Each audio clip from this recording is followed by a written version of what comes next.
qu'est-ce qui arrive après la mort? C'est une question immense. Aujourd'hui, on plonge dans l'explication qu'offre la théologie chrétienne pour voir comment les textes bibliques décrivent l'au-delà. Ouais, c'est là la grande question, n'est-ce pas? Puis ce qui est intéressant, c'est que même à l'intérieur d'une seule et même foi, les réponses peuvent être pas mal plus complexes qu'on pense. Alors, pour y voir plus clair, voici le plan de match. On va regarder ça en 5 temps. La grande question, les 2 chemins possibles, le parcours du croyant, celui du non-croyant et finalement la destination finale. Bon, on commence avec le premier point, la grande question. Pour bien comprendre, il faut savoir que, selon cette vision, l'après-vie se passe en 2 grandes étapes. C'est pas juste une seule destination directe.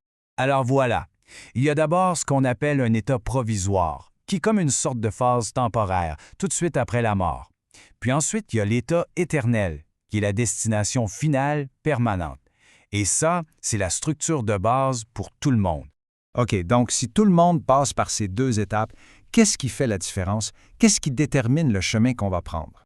Eh bien, selon les écrits, tout se joue sur un seul facteur. C'est vraiment la croisée des chemins, un point de décision qui envoie chaque personne sur une de 2 routes complètement différentes.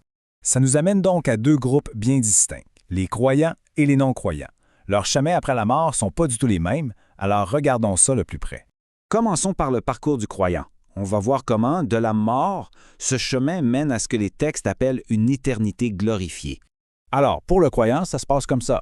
Dès l'instant de la mort, son âme ou son esprit est immédiatement avec le Christ. Pendant ce temps-là, le corps physique, lui, reste dans la tombe. Il attend la résurrection où il sera glorifié et réuni avec l'âme pour l'éternité. C'est vraiment un point clé. Dans cette perspective, la mort pour le croyant, c'est pas une fin en soi. C'est plutôt un passage immédiat, une transition. On quitte le corps pour être directement avec le Seigneur. Maintenant, de l'autre côté, le parcours du non-croyant. Et là, on est dans un scénario complètement différent, vraiment à l'opposé de ce qu'on vient de voir. Ici aussi, ça commence par un état temporaire juste après la mort. Mais c'est un état de tourment, de souffrance. Ensuite, le corps est ressuscité, mais c'est pour faire face au jugement final.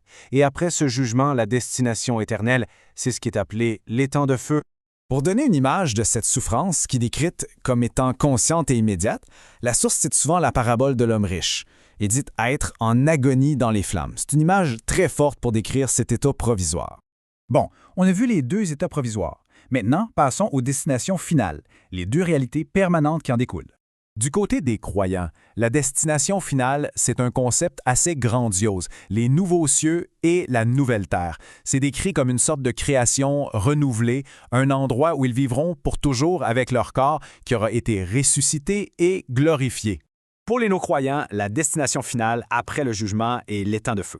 Et c'est important de faire la distinction ici, ce n'est pas la même chose que le lieu de tourment temporaire. L'étang de feu, c'est l'état permanent et éternel. Alors, si on résume tout ça, on voit bien le parallèle. Tout le monde passe par un état provisoire puis un état éternel. Mais la nature de ces états est complètement opposée. D'un côté, la présence de Christ et les nouveaux cieux, de l'autre, le tourment et l'étang de feu. Donc, ce qu'il faut vraiment retenir de toute cette explication, c'est que la destination éternelle de quelqu'un est déterminée par une seule chose, le choix qui est fait pendant sa vie terrestre par rapport à Jésus-Christ.